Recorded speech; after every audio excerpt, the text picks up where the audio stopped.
Oh, Canada, land of the polite, home of the nice. Yes, we are quite different from our neighbors to the south. We even have free universal health care, while Americans are still debating over whether or not allowing poor people to live is in fact fascist communism. We're just enjoying our free healthcare system here, like some kind of mystical woodland creatures living together in harmony and love. We are nothing at all like those Americans who flip out every time someone just suggests a small improvement, something that Canadians would never do. I think that medical care is so important that it ought not to have a price tag on it. I think that we have come to the place where medical care, like education, ought to be available to every citizen, irrespective of their financial state. What are the two effigies supposed to represent? Well, one's supposed to represent Mr. Douglas and the other one is Mr. Lloyd. Just kidding, we suck. Canada is a lot more like America than we would ever want you to believe. But the truth is, we have our own shameful history of slavery, genocide, sitcoms, and the easiest way for us to just sweep that all under the rug is by comparison to our more obnoxiously evil neighbor, right? We're like if Jeffrey Dahmer was feigning outrage at Ted Bundy's crimes. Ted, you killed 30 people? That's too many, Ted. And you didn't even eat them? Wasteful. Wasteful, Ted Bundy. Don't do that. I don't think it's a coincidence that the number one source of Canadian pride is also the area where we are probably the most obviously superior to the Americans, which is our healthcare system. And on a global scale, it's honestly not even that good here. It's much less comprehensive than what countries like the UK or France have. You know, we don't cover eyes, teeth, or brains, or pharmaceuticals, but also we don't care about being better than some made-up sounding country like France, okay? We only have to be better than the US, and then we stop. But if Canada and the US are so similar, then how did Canada get healthcare, and could the US follow a similar model? I don't know. Well, let's get into the history. Part 1. Tommy Douglas. Canada's fight for Medicare started in the prairie provinces, mostly Saskatchewan. Saskatchewan had been hit extra hard by the Great Depression, who had teamed up with its pal, a huge drought, to really make it tough to be a farmer. Doctors working in private practices could charge what they liked, and it was common at the time for people to go bankrupt paying their medical expenses. Oof, imagine that. Poverty made it harder for people to see their doctors, and with fewer patients, local hospitals often couldn't afford to stay open. At the time, there were fewer than 1 million people in Saskatchewan, most of whom lived in rural, remote areas without medical service. On the bright side, business was booming for manufacturers of children's coffins, so there's always a bright side if you know where to look. It's a little strange to think about because rural Saskatchewan is overwhelmingly conservative today, but in the 1940s, they loved their labor unions, their farmers' co-ops, and their left-wing governments. They even elected North America's first socialist government in 1944, the CCF, which eventually became the NDP, which is still Canada's most left-wing major political party. It's funny because today, the NDP is mostly popular in the big cities, but they likely wouldn't exist if it hadn't been for rural voters in Alberta and Saskatchewan. Tommy Douglas was the leader of the CCF, and he ran on an incremental Medicare For All platform. He's known in Canada today as the father of Medicare, and also the father of Donald Sutherland, who is also the father of Kiefer Sutherland, who we like to call the nephew of Medicare. Nobody calls him that, but I think we should start. It's a little hard to overstate how popular Tommy Douglas is today. We had a national contest to vote on who was the greatest Canadian, and Wayne Gretzky, famous hockey player, came in 10th place. Johnny MacDonald, famous genocidist, came in number 8, and the number 1 spot went to Tommy Douglas. So that's something for any American politician who wants to become a national icon to keep in mind. It turns out people really appreciate getting free healthcare. So I don't know. Think about it. According to legend, when Tommy Douglas was a kid, he had some kind of a bone thing wrong with his knee, and he went to the doctor, and the doctor was like, that's rough. I could cure it, but it's going to cost you too much. Why don't we just cut off the leg? And his parents were like, oh, okay, sure. Just then, an orthopedic surgeon happened to be walking by, and he was like, oh wait, what's that kid got wrong with his leg? It's this? Oh, that's the exact thing I needed to teach my class about. Listen, I'll cure your kid's leg for free as long as you let a bunch of medical students watch. And his parents were like, that's cool. And so Tommy Douglas got to keep his leg. And it was a formative experience for him, as you may have guessed. He later said, had I been a rich man's son instead of the son of an iron molder, I would have had the services of the finest surgeon and would not have had to depend on chance for a cure. All my adult life, I dreamed of the day when an experience like mine would be impossible, and we would have in Canada a program of complete medical care without a price tag. Our pal Tommy Douglas brought universal hospital insurance to Saskatchewan in 1947, and it worked so well, saved so much money, and was so popular that the federal government of Canada was just like, yeah, let's do this everywhere, a short 11 years later in 1958. At this point, they started paying for 50% of that hospital insurance, which freed up some precious coin for Tommy Douglas to go for his next incremental move, a universal single-payer Medicare For All system. The election campaign in Saskatchewan of 1960 was essentially run on this single issue. And here's where things get a little bit nasty. Universal Medicare was immensely popular among Canadians. So where did the opposition come from? You guessed it, capital. There's the insurance companies, the local economic elite, almost all of the media in Saskatchewan, the College of Physicians and Surgeons, the Canadian Medical Association. Would you believe the American Medical Association was also quite concerned on our behalf that poor Canadians were in danger of losing their God-given right to die needlessly? And also fanning the flames of this faux populist movement was the Liberal Party in Saskatchewan, the opposition party at the time, who hadn't won an election since 1944. In total, these groups raised the moderate equivalent of about $800,000 to fund an anti-Medicare campaign during this provincial election, which is way more than any political party in Saskatchewan would have spent. Also around this time, a astroturfed reactionary group called Keep Our Doctors, or KOD, or COD, formed, which would hold rallies that remind me so much of Tea Party rallies during Obama's presidency. Also, the arguments against Medicare from this time are startlingly similar to what we hear right now in the US. They broadly break down into three categories. There's the oddly specific fear-mongering stuff, like you're not going to be able to pick your own doctor, or there's going to be government-mandated abortions or sterilizations or mercy killings. And there was even this idea that if your government doctor couldn't figure out what was wrong with you, they would just ship you off to a mental hospital without your consent, which I don't think that ever happened, but if it did, I would listen to a podcast about that. That would be interesting to me. So second, there was, of course, a ton of anti-socialist, anti-communist red-baiting stuff. The Canadian Medical Association sent out propaganda pamphlets to Saskatchewanian doctors, one of which contained the following quote. The concept of universal medical coverage is not new, and the approach by government to seek support is just the same as when it was first enunciated by Karl Marx in his communist theories of the last century. Compulsion is an evil word. It carries with it the aroma of medieval times.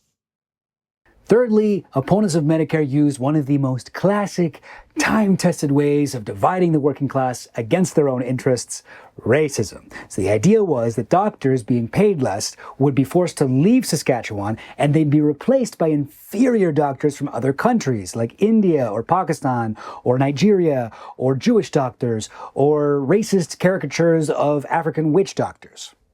So if you're watching this, I hope you agree with me that there really are no great arguments against universal free healthcare, a objectively good thing that everyone should have. As a Canadian, I can tell you that these horror stories did not come to pass. I can pick my own doctor. I've never been involuntarily carted off to a mental hospital, and Canada is the furthest thing from a socialist state, unfortunately. Yes, I will admit a lot of my doctors have been from other countries, but I feel like that's more of a thing to do with our immigration and not the fact that we have universal health care. And also, I would argue it's not a bad thing at all. Though despite the misinformation campaign, the CCF won the election in a landslide victory, and they took that as a message from the Saskatchewanian people that they were ready to have Medicare. So Medicare really seemed like it was going to be passed. So Tommy Douglas, the father of Medicare, took this as a great opportunity to go out for cigarettes and never come back. He left Saskatchewan. He tried to run for prime minister in Ottawa. He did not succeed, but he left passing Medicare in the hands of the stepdad of Medicare, Woodrow Lloyd, his successor. It seemed easy, right? Woodrow Lloyd already had the support of the people. He just wanted to get the doctors on board. So would he succeed at that? Part 3. The Saskatchewan doctors strike. No, he wouldn't. So the doctors were very upset that the CCF had won the election, and so they just straight up refused to meet with Woodrow Lloyd's team in order to plot out the specifics of the transition into Medicare. So the CCF were almost cartoonishly Canadian and polite about this. They just kept pushing the date forward for when they were going to pass Medicare, waiting for a callback from the doctors that never came. They gave little to no pushback against the Keep Our Doctors movement, which was still protesting and, still holding rallies. And Woodrow Lloyd himself actually went to speak to a very anti-Medicare crowd of about 600 doctors, about 2/3 of all the doctors in the province, in what appears to be an earnest attempt to convince them that Medicare is good. He gave them a speech that I can only describe as kind of whiny. I don't know, see what you think. I must say that I find disconcerting some suggestions that governments do not have such responsibility and, moreover, are not to be trusted when they attempt to discharge it. Attacks on the integrity of government as an institution can undermine the foundations of the very liberties we prize so much and can prevent the extension of those liberties. I told him to make it sound extra whiny, so maybe I'm playing with history a little bit, but you gotta play with history, it's boring otherwise, all right? Anyway, surprisingly, Woodrow Lloyd, the "you're not my real father" of Medicare, did not have a good time at this speech. It did not go well for him. He got heckled and booed during his speech, and then the guy who went up after him was basically just like, "Who here thinks Medicare sucks?" And everyone was like, "Yeah!" They stood up and clapped. Actually, it is noted in the historical record that there were 5 doctors who did not stand up and clap at this guy. So, maybe Woodrow, he got through to a couple of them, just a little bit more to go. So 2 months after that meeting, on July 1st, Canada Day, when Medicare for All was finally going to be passed, doctors in Saskatchewan closed their offices and went on strike. So this is a little bit awkward to talk about as a leftist. I am generally very much in favor of strikes and labor unions and worker solidarity. I don't like scabs, the ones who cross picket lines or the ones on my body. But I think this is the rare case of what you would call a bad strike, one that's rooted in anti-poor reactionary sentiments. And not all doctors went completely on strike, but many did. And in Saskatchewan, that posed a real problem to people in rural areas who needed health care. The first day of the strike, a child actually died because their parents couldn't get them to the doctor in time. So, happy Canada Day. Yay. So this was a bold move by the doctors, pretty unexpected, and I think it's worth studying because it's possible this or something like this could happen in the United States when Medicare for All is inevitably passed. Actually, when Belgium transitioned to a universal model, they had a doctor's strike as well. Now, as I've mentioned, of course, Saskatchewan had a very strong organized labor mentality, so that made it a little bit more likely for the doctors to have solidarity with each other. So by that token, it is a little bit hard to imagine this happening in the US, although who knows, anything's possible. Maybe the financial interests behind the healthcare industry will suddenly understand the value of worker solidarity. Who knows? Now, from the doctor's perspective, before Medicare, they were able to set their own prices for various treatments, whereas Medicare standardized everything. So it gave them a lot less power over their own income. And they were worried they were going to make less. A little bit of a spoiler alert here, but when Medicare was eventually passed in Saskatchewan, doctors in that province made on average $2,000 more than doctors in other provinces across Canada. However, there's speculation that this is just the reported taxable income of the doctors, and before Medicare, they may have been making more money under the table. But it's hard to say. In the end, the strike lasted 3 weeks, it was very unpopular, and Woodrow Lloyd finally was able to sign Medicare into law. He made some concessions to the doctors, like keeping insurance companies, although in a much more diminished capacity. But overall, the system looked very similar to what you'd see across Canada today. Part 4. The Hall Commission. Kids in the Hall. So 1 year later, in 1963, Saskatchewan was no longer the only province who was trying to improve the private healthcare system. Now, Alberta joined the party under Premier Ernest Manning, who had passed his own Medicare system affectionately called Manningcare. Now, Manningcare is a lot like Obamacare, except it obviously has a much better pun.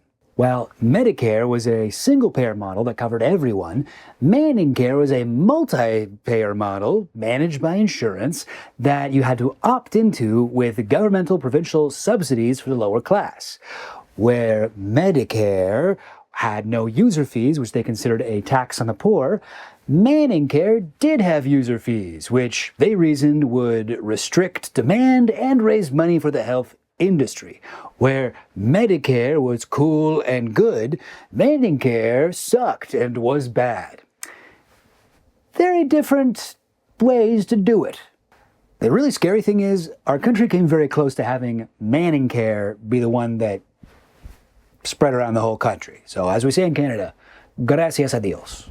So doctors and conservative ghouls across Canada were very concerned that the Saskatchewan model might be expanded across the entire nation as hospital insurance had just a few years earlier. So they were very relieved when the conservative Prime Minister, Diefenbaker, assigned one of his old buddies from law school, a conservative judge named Emmett Hall, to put together a report and recommend a direction for Canadian healthcare. Medicare's days seemed numbered. But Emmett Hall turned out to be a pretty cool conservative judge. He did a bunch of research. He spoke to a ton of people about how the private healthcare system had affected them, putting together the most thorough investigation into Canadian healthcare ever made. And he did this not by holding hearings or taking submissions, but by speaking to individuals and experts from across the country, compiling data from about 450 sources in total. There was a huge amount of public attention on this report, and when it came out, Emmett Hall laid out his recommendation for what seems to me to be a far superior form of healthcare, which would have included dental, psychiatry, and pharmaceuticals. So, dang it. Even as a conservative, Justice Emmett Hall couldn't help but be swayed by arguments for universal healthcare's efficiency. He typically would frame his arguments in a very practical, even pro-capitalist way, which definitely helped voters from across the political spectrum get on board with the idea. As he phrased it in an interview on Canadian radio, "From the humanitarian standpoint, there is, we believe, an obligation on society to be concerned with the health of its individuals. But on the economic side, investments in health are investments in human capital. Just as investments in engines and railroads are investments in capital, so are investments in health. And they pay off in great dividends to a nation that looks after the health of its people. What we say is that society has an obligation to assist the individual to accomplish that by which he, by his own efforts, cannot attain." So by this point, the Lester B. Pearson Liberal Party was running the country with a minority government. And even though Tommy Douglas and the NDP had lost, they still had a lot of power because the Liberals depended on their coalition votes to get things done. Now, this Liberal-NDP alliance resulted in the successful passing of Canada's most beloved government program, and the two parties have never worked together like that since, which is very frustrating. Yes. I don't like it. So while Tommy Douglas is known as the father of Medicare, the truth is he did not do it alone. I think it would be more accurate to say that Medicare was conceived in a gay orgy between Tommy Douglas, Woodrow Lloyd, and Justice Emmett Hall. Lester B. Pearson can be in the room too, as long as he doesn't get too weird about it. So Medicare was finally passed nationally in Canada in 1966, but even as early as 1960, 6 out of 10 Canadians were in favor of universal healthcare, even if it meant that they would pay more in taxes. And it slowly became an electoral liability for people to run for office while opposing Medicare. I think it is so wild that in the US right now, or at least according to the most recent poll I saw, about 70% of Americans want Medicare for All. In November, almost every single Democrat that ran on a Medicare for All platform won their election. And yet, in spite of all that, it still doesn't seem possible for Medicare for All to be passed anytime soon. How is that? What? Americans and Canadians, we're more like each other than we are different. I think, if you guys really want healthcare, maybe we should just all become one big country, okay? America, you could be the 11th province. Just joking. No, that would obviously never happen. But no, did you guys see how much fun I had condescending to you guys earlier, talking about your horrible healthcare system? The truth is, I want that for you. I want you to be able to condescend to people about their private healthcare industry. Like, by the time you guys get Medicare for All, there is not going to be many left. Maybe you could condescend to Bangladesh or Paraguay or, I don't know, Egypt. With the power dynamic, though, it wouldn't be as fun.